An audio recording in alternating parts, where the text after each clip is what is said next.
Before we get into today's show, let me tell you about the latest deal from Mike Lindell, MyPillow. Once again, the big box stores have canceled their orders simply because they don't agree with Mike Lindell's politics. They don't like it because he supports President Trump. Well, he's going to pass that savings on to you. No more middleman. And boy, does he have some great deals on the Giza Dream sheets and the Percal bed sheets. Listen to this. Giza Dream queen size, normally $139.98. Your wholesale price, $69.99 when you use promo code Joey. King size, only $79.99. The Percal queen size, normally $89.98. Your wholesale price, $29.98 when you use promo code Joey. Just call 1-800-893-4059 or go to MyPillow.com. Always use promo code Joey. Free shipping options available. This allotment's not going to last very long. When they're gone, they're gone. MyPillow.com, promo code Joey. Thanks for joining me in the PhD Weight Loss and Nutrition Studios. To lose weight for the last time, visit myphdweightloss.com. Wrapping up another week, here's what we're going to cover today. FBI Director Kash Patel told the New York Post yesterday that the Trump administration investigators nabbed the D.C. pipe bomb suspect, Brian Cole, based on no public tips, just good old-fashioned police work. And during a Wednesday interview on CNN's The Lead with Jake Tapper, Representative Ilhan Omar, from Minnesota, of course, appeared to struggle to explain how fraud became so out of control in Minnesota after federal officials announced an investigation into an alleged Somali fraud network operating in the state. It's kind of fun to watch her squirm a bit. A new Harvard Youth poll shows that young Americans are feeling the country is off course and their future is unstable, and they're deeply pessimistic about the nation's two major political parties about the state of the economy. We have the highlights of the poll for you in today's show. And Lieutenant Governor Pamela Evette joins us from Washington, D.C., where she attended the White House Christmas party earlier this week. I told you we'd be back. And ye shall know the truth, and the truth shall make you free. It's Joey Hudson. I wanted to name it the Joey Hudson bill, but, they don't allow you to put names on bills. But I wanted to call it the Joey Hudson bill because I know that one's been near and dear to you for a number of years. That's how it's done. Let your voice be heard. And the truth shall set you free. Here's Joey Hudson. All right, let's turn to Washington, where a huge breakthrough in one of the most baffling, lingering cases from the January 6th era finally came to a close. According to the FBI, it wasn't a lucky tip. It wasn't a last-minute confession. It was just relentless, old-school police work. The suspect in the DNC and RNC pipe bomb case has been identified as Brian Cole. He's now in custody. And remember, this is the guy investigators had been hunting for nearly 5 years. $500,000 in reward money on the table, thousands of tips, surveillance footage, you name it, and still nothing. Well, nothing until now. FBI Director Kash Patel told the New York Post that Trump administration investigators cracked the case not because someone had called in a lead, but because the Bureau essentially tore the entire investigation down to the studs and just rebuilt it. Started from ground zero. Every piece of evidence re-examined. New technology brought in. Experts consulted. The works. Patel put it bluntly. This breakthrough didn't come from tips. It came from relentless FBI work. And the images out of Virginia yesterday looked like something straight out of a crime drama. Agents swarming Cole's quiet cul-de-sac in Woodbridge, sealing off the scene, hauling out evidence, even searching his car right there in the driveway. Deputy Director Dan Bongino, who Patel says led the renewed effort, also had a few things to say about this, and he made it very clear. He thinks the change came from the top. Bongino said this is what happens when, quote, you work for a president who tells you to get the bad guys and stop focusing on extraneous things not related to law enforcement. And that line is going to get attention. Now keep in mind, during the last several years, the FBI had successfully prosecuted hundreds of January 6 rioters. We've watched it unfold, haven't we? Many of whom have been since pardoned, but the bomber remained the big question mark. Whoever planted those devices did so just hours before lawmakers gathered to certify the 2020 election results. And both Kamala Harris and Nancy Pelosi reportedly came within feet of the bombs while they were in transit that morning. According to Patel, when the Trump team came in, they just simply hit the reset button. He told the New York Post, our team re-examined the case from the ground up. 4 years of prior work, he claims, produced no real traction, so they went back to square one, rebuilt the evidence trail, and executed targeted search warrants that led them straight to this Brian Cole. Patel called it an example of what a focused, disciplined bureau can do.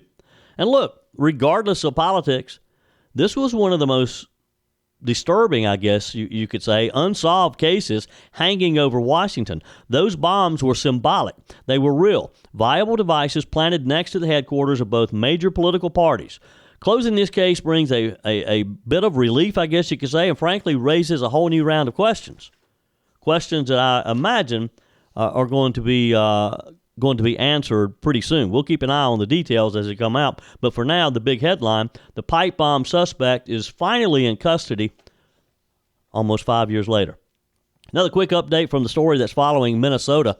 We've talked about it all week long, where the scandal involving Somali-linked COVID fraud just keeps getting bigger and the excuses are getting smaller. Yesterday on CNN, Congresswoman, I should say, Ilhan Omar, sat down with Jake Tapper. And what unfolded, well, it was classic Omar. Tapper asked a very simple question. How did fraud get so out of control in Minnesota? $1 billion evaporated. Federal investigators are digging into a Somali network accused of siphoning public money. And everyone has a very simple question. We want to know, how did this happen under the state's watch? Well, Omar's answer was about as clear as a Minnesota blizzard. Can you shed any light on why the fraud got so out of control in Minnesota? I think what happened is that, when you have these kind of new programs that are designed to help people, you're oftentimes relying on third parties to be able to facilitate. And I just think that a lot of the COVID programs that were set up, they were set up so quickly that a lot of the guardrails did not get created.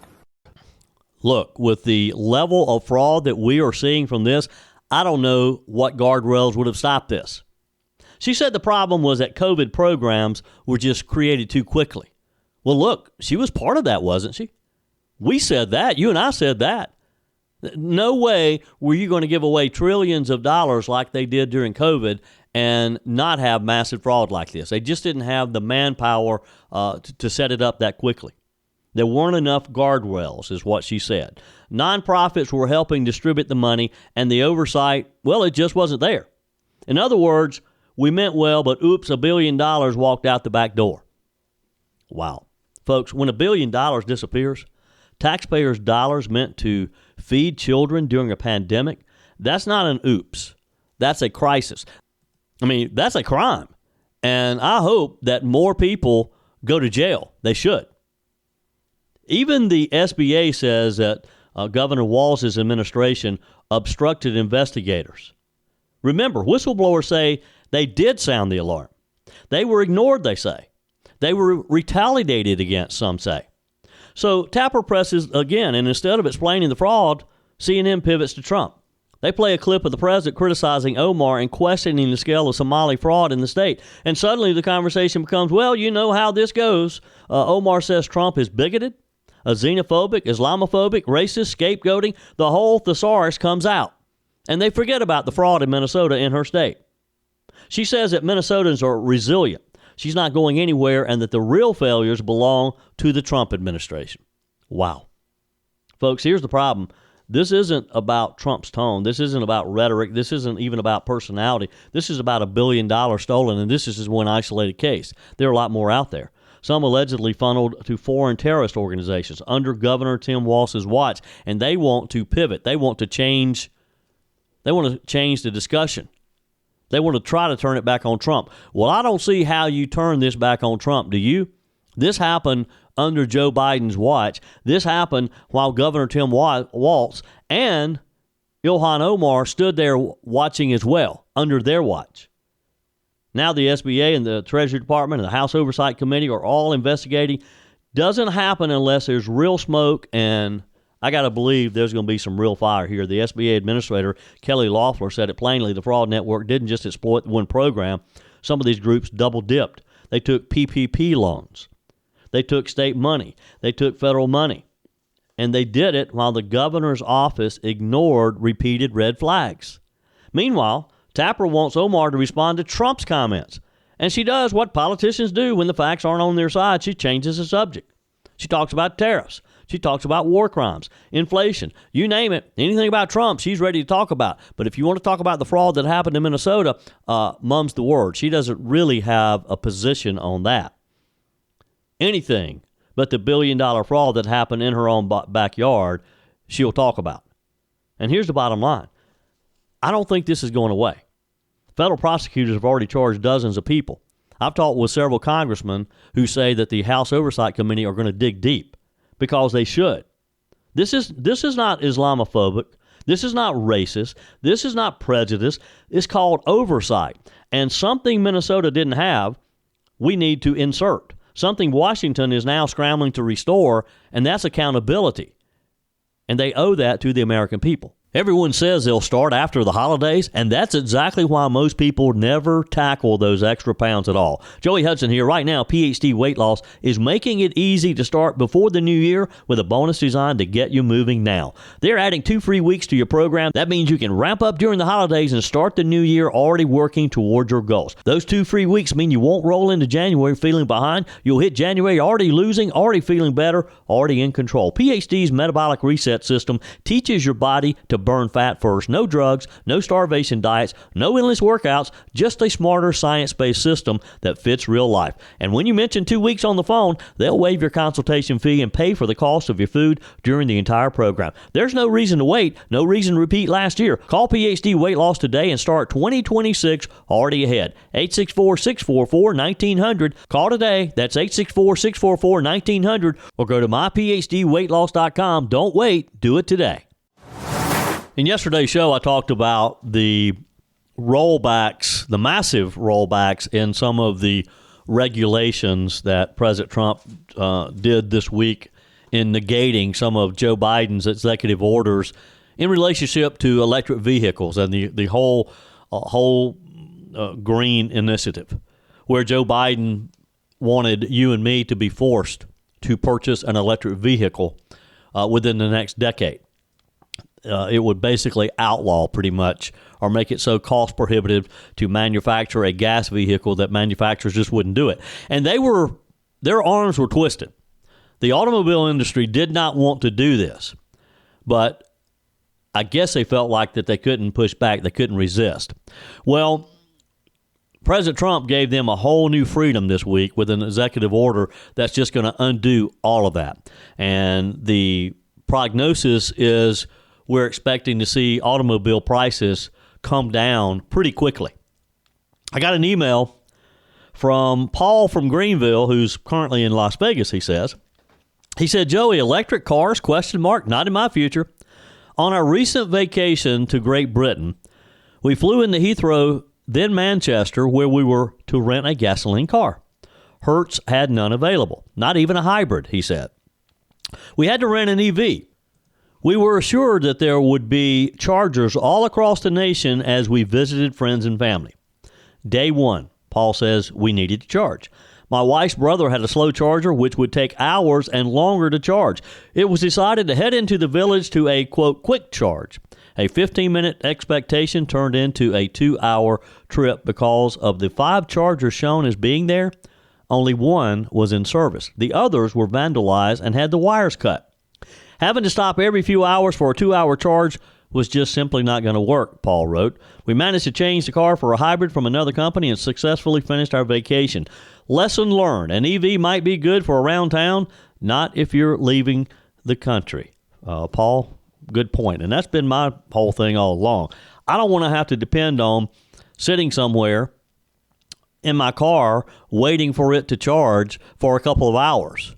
Now, I know these quick charge things are supposed to be real fast, but who wants to do that?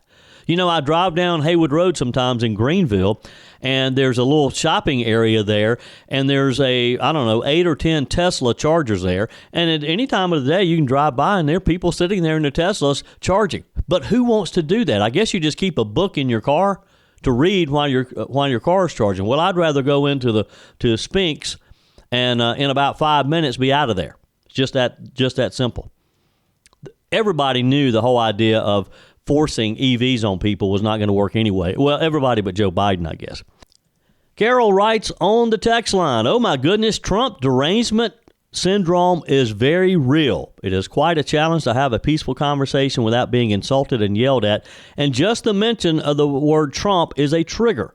The person becomes enraged, loudly proclaiming the disappointment that the attempt was unsuccessful. It feels evil. I have to excuse myself and walk away and pray. Yes, I really feel Trump derangement syndrome is real. And look, Carol, you're not the only one. There are a lot of people. And in the look, if you missed that show yesterday where I talked about this psychiatrist who wrote a column for the Wall Street Journal, he did research, and it is a real thing. We joke about it. We talk about, oh, yeah, he has TDS. But, folks, it's affecting people all around the country, and it's actually hurting families. So maybe we shouldn't joke about it anymore. I don't know, but appreciate that. Look, if you missed it, go back and listen on the podcast. I think it was Thursdays. But so a brand new Harvard youth poll, the 51st one that they've done, has Washington insiders taking note. The numbers paint a pretty bleak picture of where America's youngest adults think our country is headed, and it's not good. Spoiler alert. They're not happy with anybody. According to the survey, Americans aged 18 to 29, only 13% think the country is on the right track. One commentator noted that's basically the seating capacity of a Waffle House. I never thought of it that way. Everyone else, they're saying the country feels off course, unstable, and like the future they were promised, well, isn't exactly the future they're living in. And when Harvard asked who they blame, young people pointed in every direction. Democrats, Republicans, and yes, Donald Trump. Now listen to this. President Trump's approval rating among young adults sits at about 29%. His economic approval, even lower, 26%. But before Democrats start high-fiving, better pump the brakes because congressional Democrats are lower than Trump at 27%. Republicans right behind them at 26%.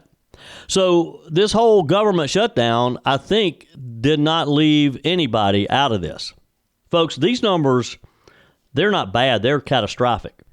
And I hope that Washington, and particularly the Republicans, are taking note because we have some work to do for 2026 and the young vote.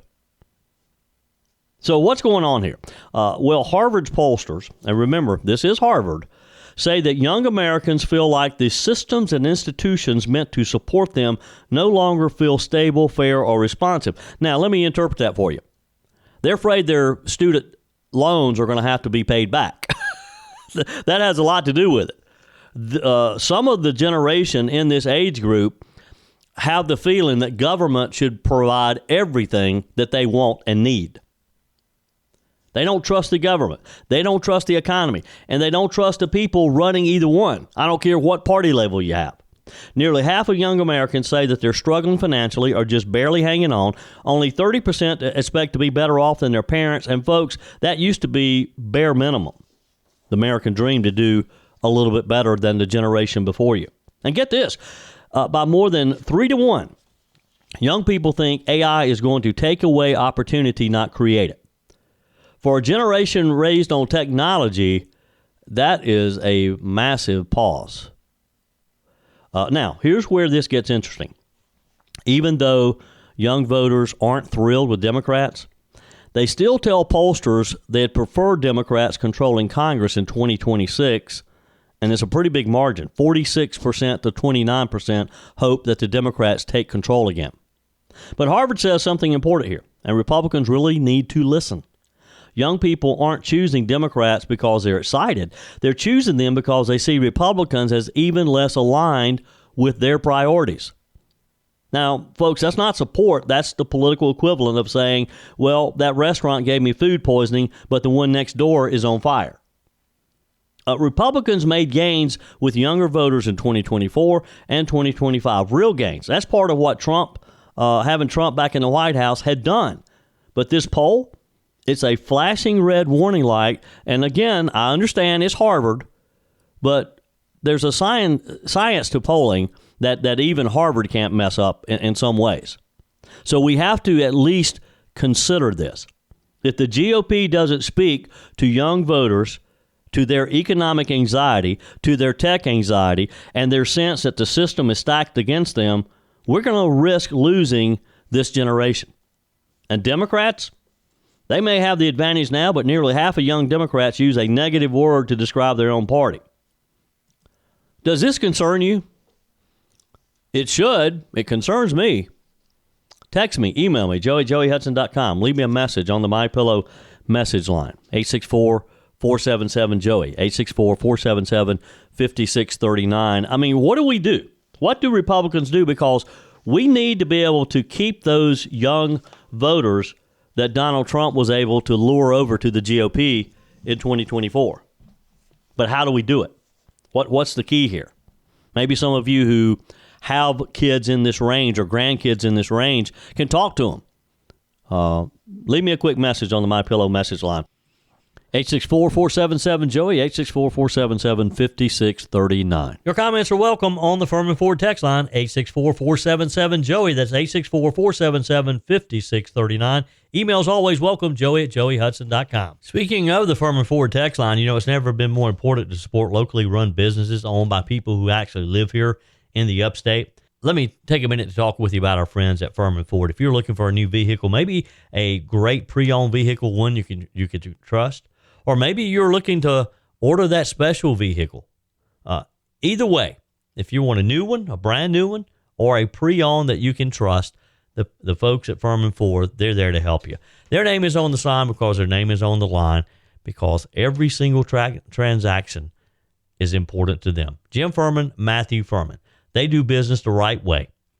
When you stop by, when you give them a call, or maybe when you just send them a quick email, you're always going to have access to a member of the Furman Ford family. And by the way, they also offer great service, and you're not going to have to wait weeks and weeks to get it done. And you do not have had to purchase your vehicle at Furman Ford. Doesn't even have to be a Ford. They service all makes and models. Visit my friends at Furman Ford online at furmanford.com, furmanford.com.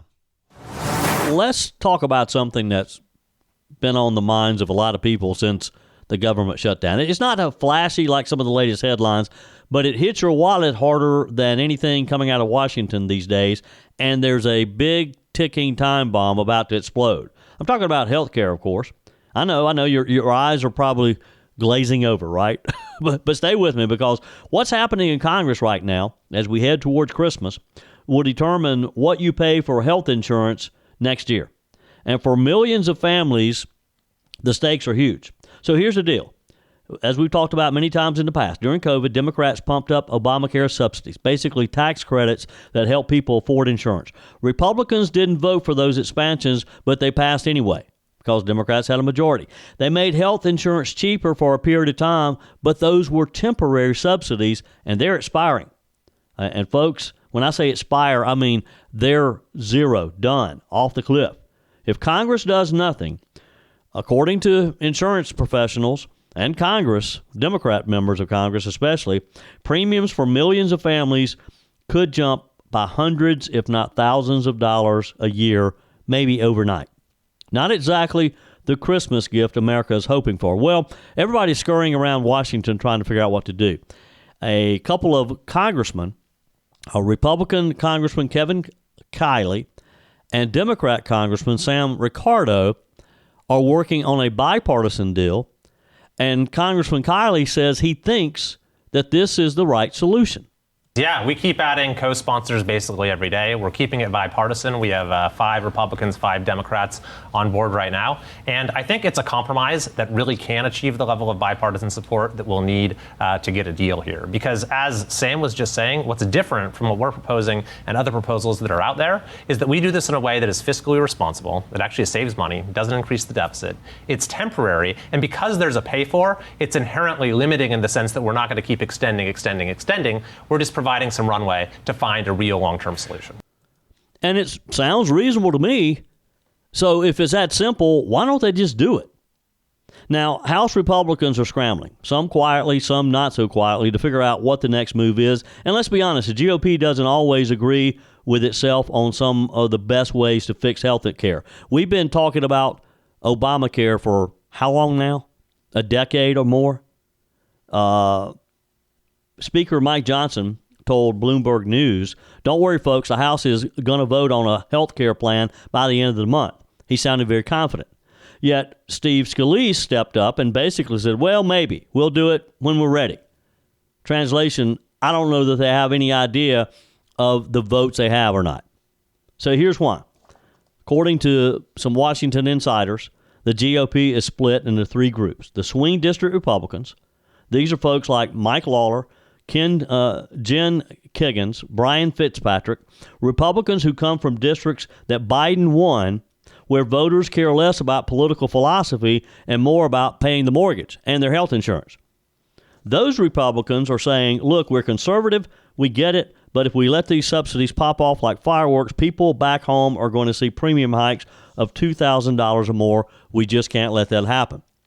Group number two in that group is the bipartisan problem solvers. And I would say that you'd put Jen Kiggins and Brian Fitzpatrick, Tom Suzy, Josh Gottheimer in that group. They've rolled out frameworks and proposals, most of which extend the subsidies for a fixed period of time, a year or two. They add some guardrails so the system isn't abused. They crack down on fraud and people who sign up and never use the coverage, and then they build on longer-term reform for a later date when they can have more time to talk about it. Now, when you talk about giving more time to talk about it, again, we've had decades here. It's not perfect, but maybe it's sort of a middle ground solution to get us through this next year. Then you have the third group, the conservative hardliners. Chip Roy, members of the Freedom Caucus, and they're not budging. Chip Roy says, these were Biden's COVID subsidies. No Republican voted for them. Why are we trying to fix something we opposed? And he makes a good point, doesn't he?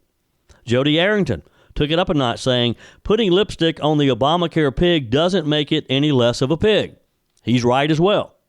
Now, folks, if you've ever wondered just how broken Washington is, just look at the fact that we're comparing national health care policy to pigs, to farm animals. But the point is clear. I mean, this is a serious topic. I understand that. Conservatives don't want to extend anything tied to Obamacare. They want a brand new model that is more competitive, that there's more transparency, more private options, and less government interference. You can't fault them for wanting real reform. Now, the problem is, once again, we're out of time because their deadline is literally in just a week or so.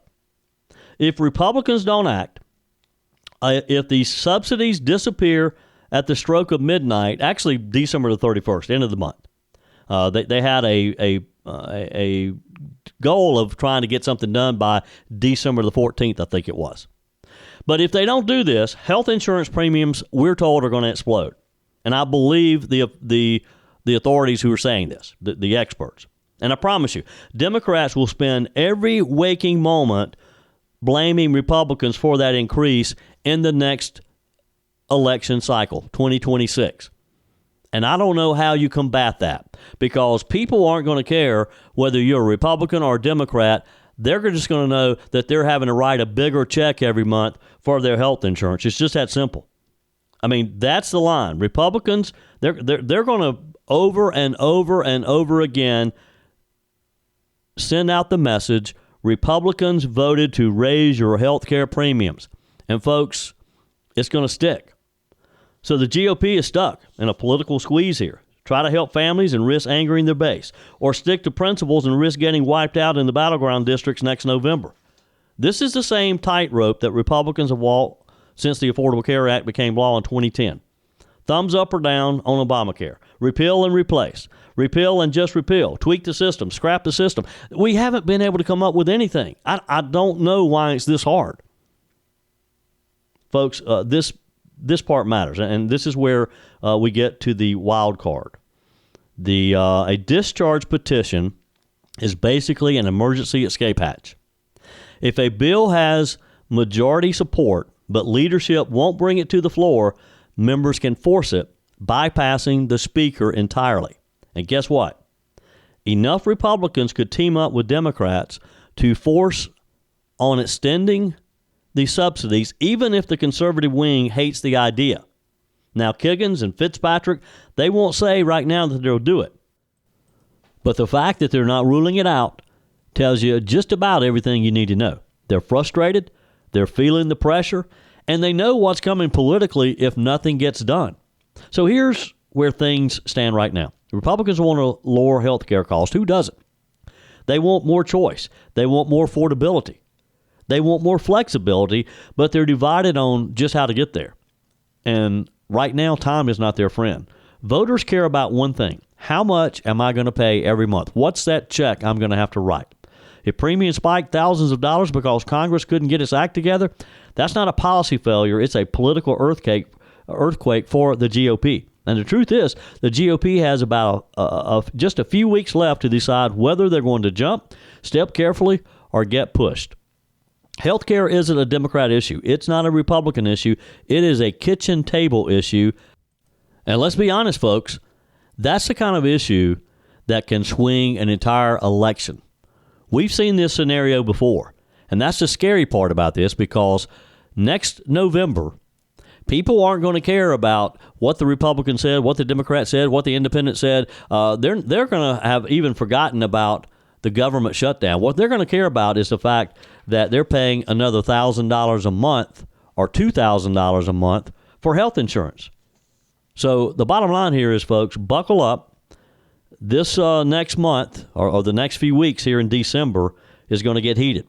And whichever side of the Republican Party wins this internal fight might just decide who wins Congress in 2026.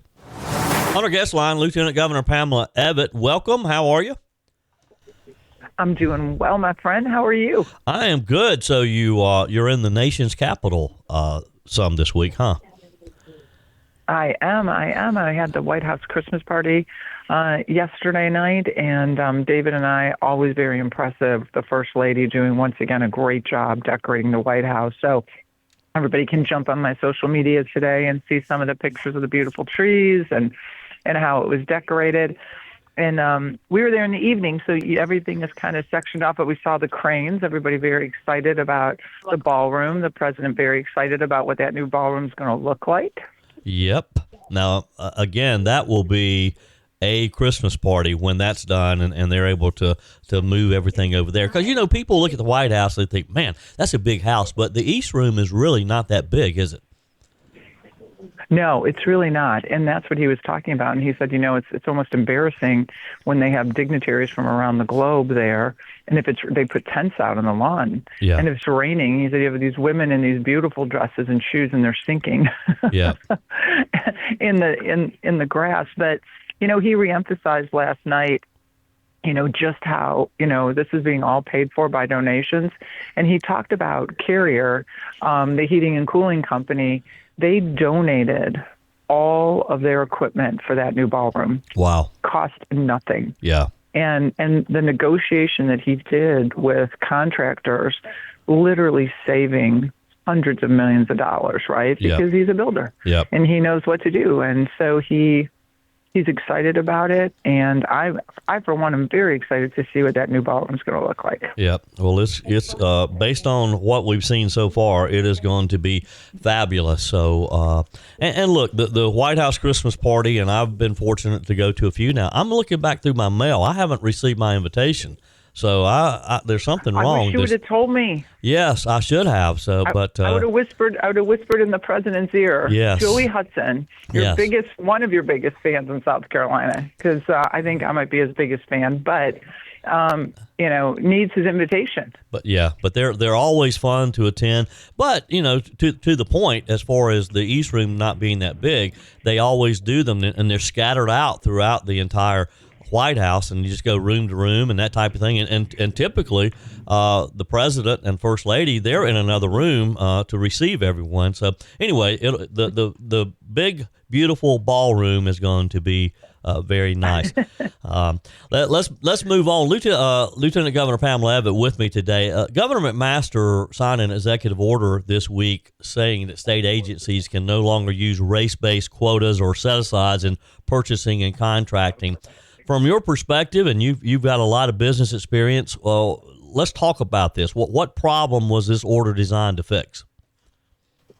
Well, I think it's just this optic that we should base getting any job or getting any contract based on anything but merit and price and quality.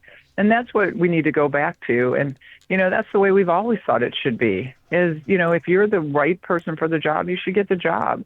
If you can deliver the best product, then you should get the contract. It shouldn't be based on anything else. And, I think people in general are just tired of how, they see contracts getting skewed. You hear about how promotions, get skewed. This was all based, let's face it, on regulations that were being forced on us by the federal government. And, everybody likes to blame business for these things. But when you're forced to do it or get hit with a penalty, what are you supposed to do? Yeah. And I think it's about time that, government steps in and says, enough is enough. We're not going to hurt you. You're not going to get fined. You're not going to get any kind of penalties. You do what's best for your company. You pick the best people to promote, to hire, the best contractors to use based on their ability. And then that makes everybody strive to a higher bar. Yeah. As expected, and I would imagine that the governor expected, Senator John King is already saying, well, this is going to move the minority-owned businesses and drag the state backwards. What's your response to those concerns? I think that's a very short-sighted way to look at it. I think there are a lot of, I was a minority-owned business in theory. I was a woman-owned business, right? And so I think you could have put my business next to anybody in my industry and would have done stellar, not because I'm a woman, but because I'm a good business person. And I think that's very short-sighted, and he's selling minority-owned companies far too short. Those companies can work and deliver a quality product just like anybody else. And that's all the governor is saying, is that I believe that everybody has the same ability. They don't need any special treatment. Yep. The governor mentioned that he had talked with Senate President Thomas Alexander, House Speaker Merle Smith, and the legislature, because evidently, I guess the legislature is going to have to take action on this as well. Is that correct? Yes, because that's what we see and hear about in D.C. all the time, right? Is that when we do executive orders and we do things like that, heaven forbid, down the line, you get a governor with a different political stand. All these things can be overturned, and it becomes like political ping pong. And one thing that the business industry needs is they need predictability. And, that's what we're seeing more of. That's why it's so important that President Trump get the Congress he needs to keep things going in the direction it's in. Because if we can't codify things into law, then it ends up, again, being, business ping pong back and forth on what we see during one administration and then have to readjust for another administration. So let's just do it the right way. And I believe, Speaker Smith does a really great job. And there's no better man than Thomas Alexander, a true statesman. And they'll get it done. They'll do the right thing for businesses here in South Carolina and the people of South Carolina, because they definitely stand behind small businesses. They definitely stand behind minority business, and they think they can do it well without any mandates. Yeah. Lieutenant Governor Pamela Evette, always good to catch up with you. Appreciate your time today. Safe travels as you head back to the Palmetto State, and we'll talk again next week. Thanks so much, Joe. I hope you had a wonderful Thanksgiving And now it's on to Christmas, everyone. So Yep. let the Christmas carols begin. Yep, for sure. That's it for today's edition of Just the Truth. Thanks for joining me in the PhD Weight Loss Studios. To lose weight for the last time, visit myphdweightloss.com. If you haven't joined my mailing list yet, visit my website, joeyhudson.com. Click on the Connect with Joey button so that you can receive our emails and the most up-to-date news. Also, join me on my YouTube channel. Be sure and like, comment, and subscribe. Just search for Joey Hudson. As always, thanks for spending a few minutes of your day with me. Do me a favor and forward this episode to a few friends. Just click on the share button and send to your contacts. We need to build an army of conservatives to win our country back, and we can do that by continuing to share the truth with our friends and family. Keep those comments coming via the Furman Ford text line 864-477-JOEY. Email to joey@joeyhudson.com, and I love your messages on the MyPillow message line. Again, that's 864-477-JOEY, 864-477-5639. Be sure and take advantage of the MyPillow special, just $14.88 on the standard MyPillows when you use promo code Joey. Order online at mypillow.com or call 800-893-4053. We're back again tomorrow and hope you'll plan to join us. Until then, remember, God's got this. He's still in control.